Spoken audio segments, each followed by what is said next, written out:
kagak masuk nominasi Assalamualaikum warahmatullahi wabarakatuh. Waalaikumsalam warahmatullahi wabarakatuh. Assalamualaikum warahmatullahi wabarakatuh. Waalaikumsalam warahmatullahi wabarakatuh. Alhamdulillahilladzi manna 'alal mu'minina idz ba'atsa fihim rasulan walladzi tawallal muhsinina bil ihsani takarruman minhu wa fadlan.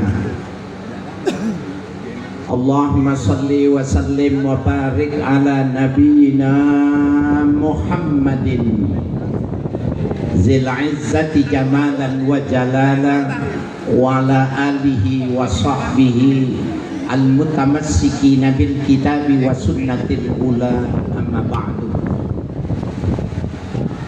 Yang mulia para alim ulama, para habaib, para guru, terlebih pada Ketua DKM Masjid Al-Falah,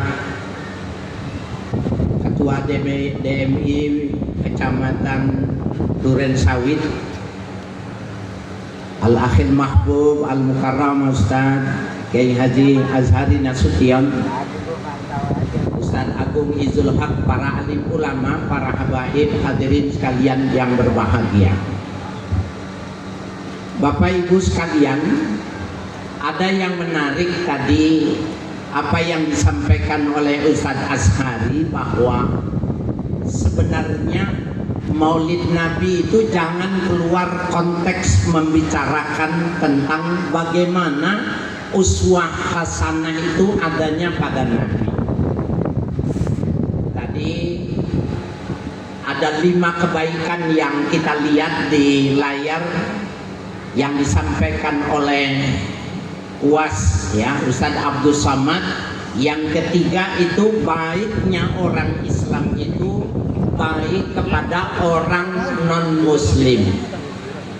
Hadis yang disampaikan, man adza dzimmiyan faqad adzani.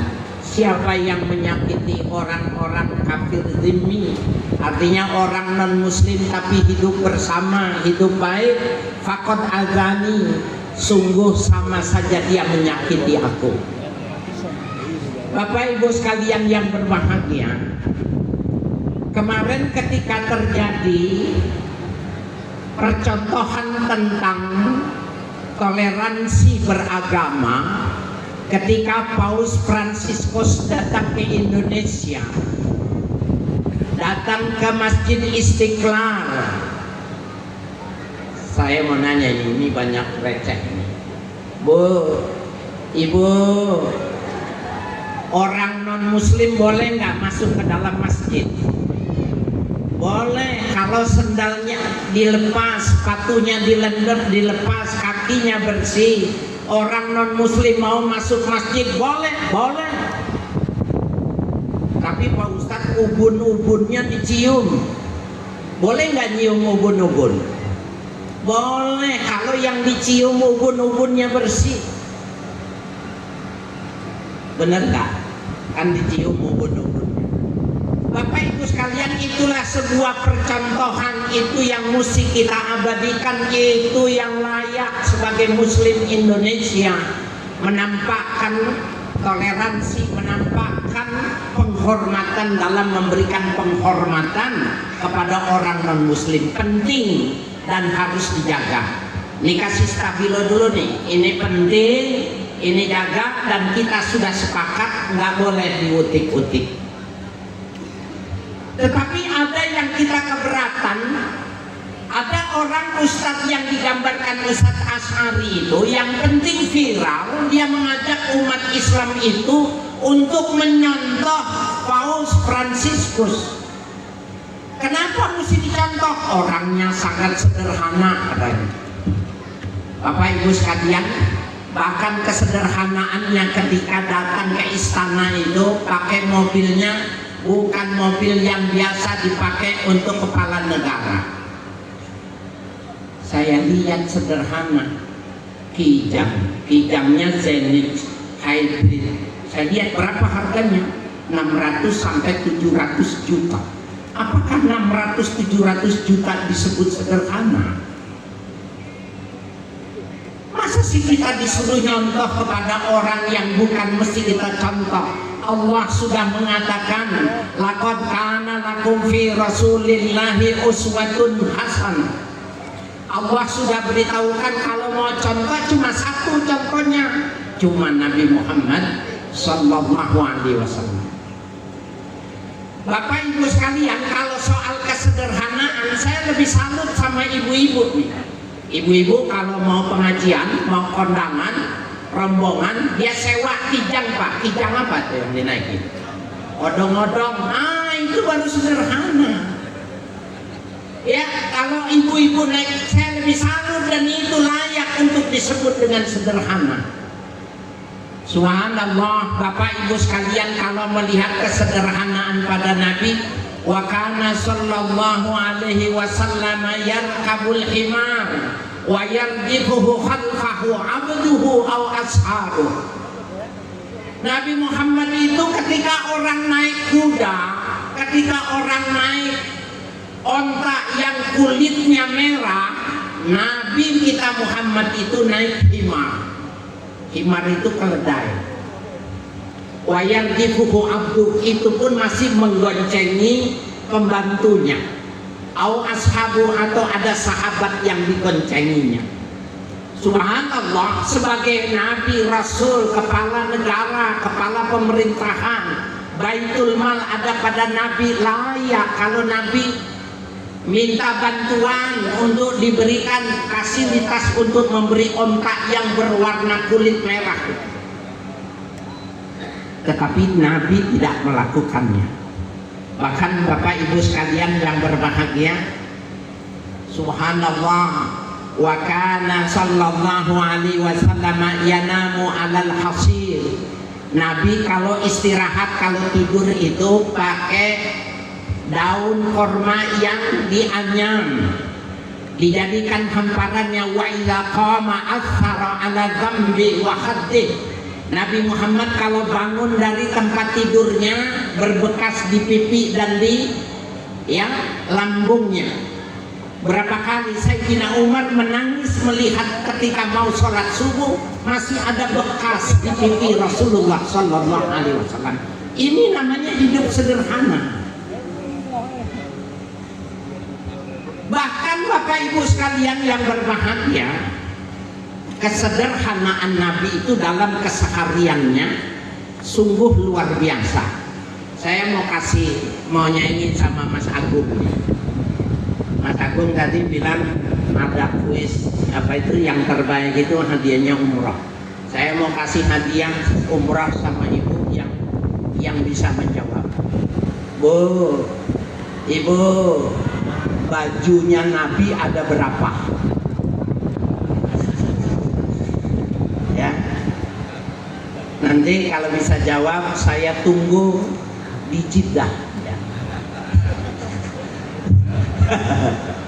Bapak Ibu sekalian yang berbahagia, Nabi sallallahu alaihi wasallam lahu thawbun li jum'ati khasah. Nabi punya baju khusus hari Jumat, warnanya putih, dan yang satunya lagi warnanya tergantung. Kalau ada yang yadu wa idzan nabi sajadin atau khalaqat thiyabi miskinan, kalau ada baju baru dipakai, yang lama diberikan orang. Tapi Nabi bajunya selalu posisinya dua. Kalau ibu bajunya ada berapa Bu di rumah Bu? 8. 2 lemari, bukan 2. Subhanallah. Apalagi kesederhanaannya Nabi, kalau kita memang pantas mencontoh Nabi. Subhanallah, bahwa Nabi itu ada yang disampaikan oleh Ustadz Syarif Madnaji, salah satu sifat yang terpuji pada diri Nabi itu adalah itsar. Nabi punya sifat itsar. Itsar itu mementingkan orang lain ketimbang mementingkan dirinya sendiri. Dalam suatu ketika Diriwayatkan bahwa Sayyidah Fatimah itu membuat roghif, roti bundar. Biasa kalau orang Arab itu bikin roti, kemudian pada saat itu ketika roghif sudah matang dibelah empat oleh Sayyidah Fatimah. Seperempat ingin diberikan kepada suaminya Ali bin Abi Thalib karramallahu wajhah. Seperempat buat beliau karena beliau memang yang masak. 2/4 dipersiapkan, 1/4 untuk Hasan, 1/4 untuk Husain. Suaminya makan karena memang sudah waktunya makan. Anaknya juga makan, Hasan dan Husain makan. Tapi berbeda dengan Sayyidah Fatimah. Ketika dia mau makan, dia ingat sama ayahnya. Jangan-jangan ayahnya belum makan. Ibu, kalau orang sini ada nggak yang lagi mau makan ingat sama bapaknya, ada nggak? Halo, Bu. Ibu kalau lagi mau makan ingat sama suami ibu nggak? Kenapa nggak ingat suami ibu? Kenapa? Oh, suaminya makannya di warung diem-diem gitu. Bapak Ibu sekalian yang berbahagia, karena perasaan tidak nyaman, jangan-jangan Nabi belum makan, maka izin kepada suaminya, titipkan 2 anaknya. Berangkat, ketok pintu, assalamualaikum. Waalaikumsalam, dibuka. Bapak sekalian yang berbahagia, Sayyidah Fatimah memberikan hadiah kepada ayahnya. Apa itu, Ananda? Dibuka 1/4 dari roghif yang dimasaknya. Subhanallah. Dan pada waktu itu kalau mau lihat kesederhanaannya Nabi itu, Nabi bilang gini, ya Fatimah, haza awwalu ta'amin sayadkhulu fama abika munzu salasati ayyam. Wahai Fatimah, kalau kau ingin tahu, inilah makanan yang pertama yang akan masuk ke rongga mulut ayahmu sejak 3 hari 3 malam. Subhanallah. Nangislah Sayyidah Fatimah melihat ayahnya 3 hari 3 malam belum makan. Subhanallah. Oh, Ibu, besok hari apa, Bu? Besok Minggu, Senin, Selasa. Coba Ibu jangan masak. Kalau Ibu jangan masak, suami Ibu kira-kira bilang apa, Bu? Pak, kalau istri Bapak 3 hari, besok Minggu, Senin. Ini kayaknya baterainya udah kendor nih. Bapak, kalau istrinya besok Minggu, Senin, Selasa nggak masak, Bapak ngomong apa sama istri Bapak?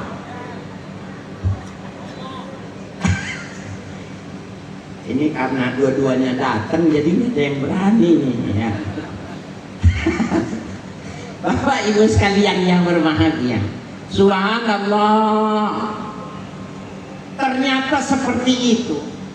Maka Nabi salah satu kebiasaannya itu kalau dikasih makanan langsung dimakan, dikasih minum langsung diminum, dikasih baju langsung dipakai. Maka beliau memberikan penghormatan kepada anaknya yang sudah perhatian, baca basmalah, Bismillahirrahmanirrahim. Belum saja dimasukkan ke mulutnya, karena rumah Nabi kecil, ada yang ketok pintu. Assalamualaikum. Ibu, Bapak, ini saya nggak ada kuisnya nih. Ada yang tahu nggak? Itu assalamualaikumnya siapa tuh yang begitu? Assalamualaikum. Pengemis. Apalin tuh ya? Saya lama mempelajarinya. Bapak Ibu sekalian, dibuka sama Nabi.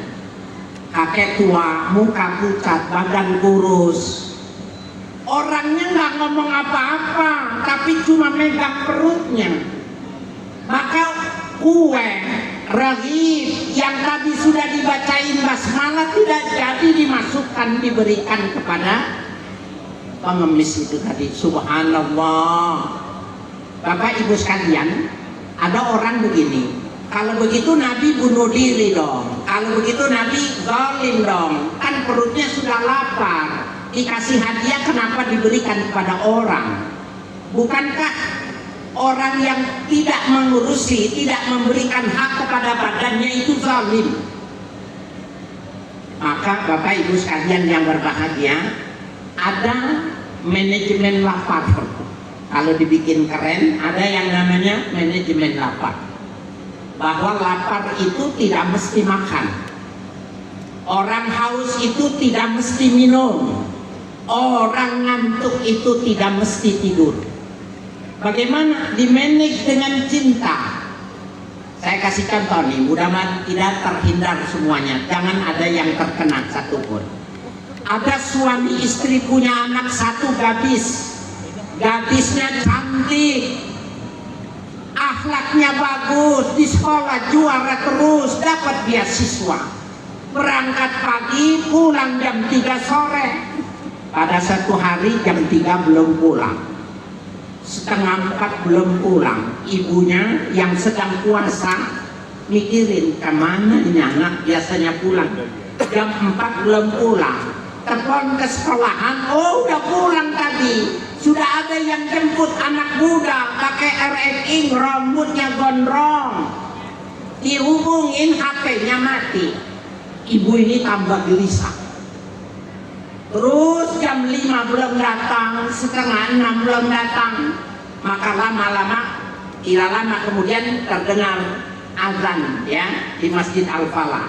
Allahu Akbar, Allahu Akbar. Saya mau tanya sama ibu, ibu ini lapar tidak? Waktu pedagang azan mestinya dia buka, lapar tidak ketika anaknya belum pulang? Kemana laparnya? Laparnya kemana? Siapa bilang orang lapar harus makan? Ini dalam pemahaman bahwa ada konsentrasi yang terbawa dengan kecintaan anak, laparnya hilang. Ketika malam pulang, ternyata ada Pak Le-nya, omnya dari kampung yang ngajak jalan-jalan karena ulang tahun, pulang lapar ibu ini. Nah itulah Bapak Ibu sekalian sifat ihsar. Ihsar itu tidak menyebabkan orang itu menjadi sakit perutnya ketika dia tidak makan. Sehingga dipujinya di dalam Al-Quran karena sahabat-sahabat Nabi juga punya sifat ini. Wa yu'siruna ala anfusihim walau kana bihim khasasah. Mereka itu lebih mementingkan orang lain ketimbang diri mereka, padahal mereka sangat butuh untuk menikmatinya. Subhanallah. Bapak Ibu sekalian yang berbahagia. Oh, kalau kita menyontoh itu Pak Ustadz itu kan Nabi. Kalau Nabi sudah dijaga, Nabi sudah dilindungi, mana mungkin kalau kita mau nyontoh sama Nabi sama saja pakai baju kegedean. Tidak, Bapak Ibu sekalian. Nabi Muhammad adalah uswah hasanah, menurut takaran Allah bisa ditiru. Coba kita lihat anaknya mengikuti sifat itu. Sahabat-sahabatnya, menantunya pun sama seperti itu. Bapak Ibu sekalian, dalam satu riwayat bahwa ketika Rasulullah ingin menghembuskan napasnya yang terakhir, Sayyidah Fatimah ini adalah orang yang paling lama, orang yang terus-menerus menemani Nabi pada akhir hayatnya dan tidak bisa kecuali mencucurkan mata. Tapi pada saat akhir-akhir hayat Nabi itu, beliau manggil putrinya, "Ta'ali, sini kamu."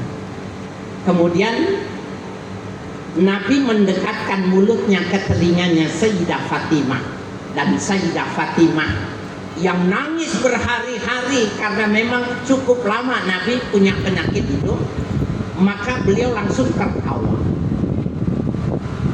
Aneh, nangis tadinya begitu luar biasa, seakan tidak siap kalau ayahnya Rasul diambil oleh Allah, tetapi ketika dibisiki menjadi tertawa.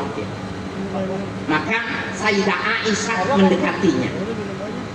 bertanya kepada Sayyidah Fatimah, ayahmu membisikkan apa? Kau menangis sehingga bisa tertawa. Subhanallah, Bapak Ibu sekalian, Sayyidah Fatimah tidak mau memberikan jawaban, tidak mau memberitahukannya, karena menurut Sayyidah Fatimah itu adalah rahasia. Beliau baru mengatakannya ketika Rasulullah sudah wafat, sudah menghembuskan nafas terakhir. Apa yang diucapkan oleh Nabi kepada putrinya? La tabki ya Fatimah, fa innaka awwalu man khuluqa bi. Fatimah, kau jangan nangis. Kaulah nanti orang yang pertama kali menyusulku. Bapak sekalian yang berbahagia, kalau orang dibilang orang yang pertama nyusul aku itu maknanya mati. Tetapi Sayyidah Fatimah senang walaupun mati asalkan jumpa bersama ayahnya Rasulullah, senang ya. Bu, ibu, bu, kalau ibu malam ini didatengin malaikat Israel, dia bilang ibu besok jam 8 hari akhir, limit terakhir. Malam ini ibu bisa tertawa enggak? Bisa tidur enggak? Subhanallah. Bapak Ibu sekalian yang berbahagia, dan ternyata benar, 6 bulan setelah Nabi menghembuskan nafas, tidak ada satupun sahabat yang wafat, maka Sayyidah Fatimah sakit. 18 hari beliau sakit, maka hari ke-18 beliau diberi sembuh. Ini biasa nih Bapak Ibu sekalian, orang kalau sakit lama, kalau mau meninggal di hari akhir itu dikasih sehat tuh. Maka pada saat dia diberikan sehat, hari terakhir kehidupannya di dunia, Sayyidah Fatimah bilang gini, ana ashtahir rumah, aku pengen sekali makan buah delima. Berapalah harga buah delima satu butir?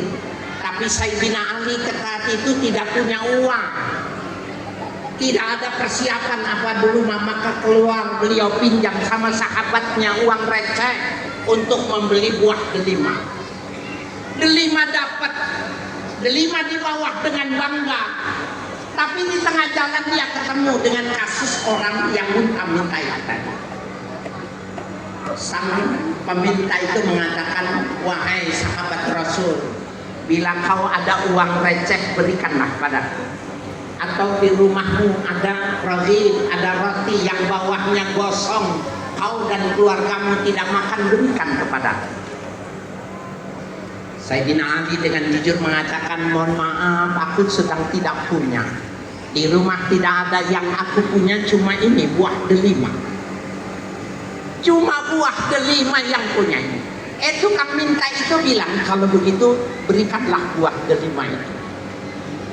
Saya mau tanya nih sama Bapak, Pak, yang sebelah kiri, halo Pak, kalau Bapak dari jadi Sayyidina Ali nih, istri Bapak sakit 18 hari, waktu mintanya buah delima, Bapak boleh pinjam, beli itu buah delima.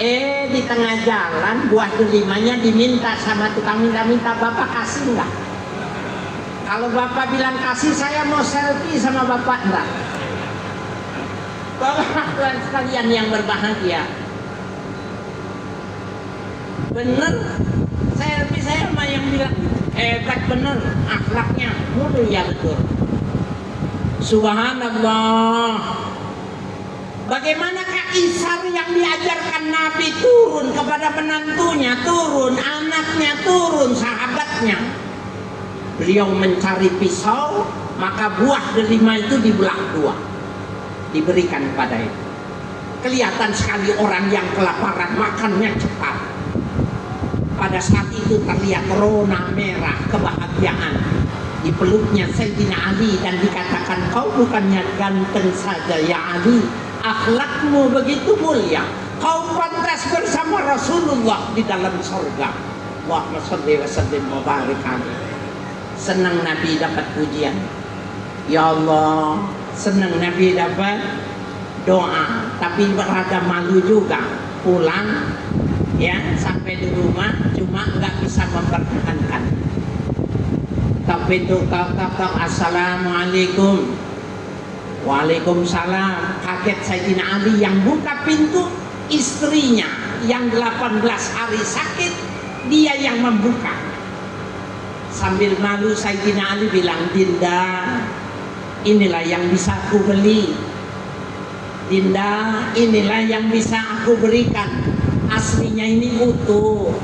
Tapi tadi di jalan ada kakek tua yang kurus kering. Dia mah pengen meminta bantuan, akhirnya aku belak dua.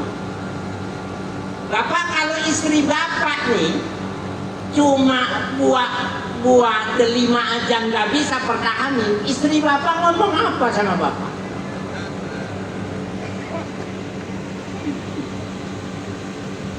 Subhanallah, apa yang diucapkan oleh Sayyidah Fatimah yang punya terturun sifat ikhar ini. Dipeluk suaminya, dicium dengan penuh cinta, dan pada waktu itu dia mendekatkan bibirnya pada telinga Sayyidina Ali. Beliau bilang gitu, kenapa tidak diberikan semua? Ketika kau belah, kau berikan, Allah cabut keinginanku. Rasa cinta itu menutup rasa lapar. Kenapa tidak diberikan semua? Kira-kira sama nggak sama istri bapak? 11-12 ya. Bu, ibu paham apa yang saya sampaikan, Bu? Alhamdulillah, bapak paham yang saya sampaikan, Pak. Alhamdulillah, karena sudah paham semua. Wassalamualaikum warahmatullahi wabarakatuh. Waalaikumsalam. Luar biasa sekali Ustaz yang sangat mulia dari sosok yang mulia Nabi Muhammad SAW. Memang benar betapa sulit untuk meneladani apa yang dilakukan oleh Nabi, kemudian juga kepada menantunya, kepada anak-anaknya.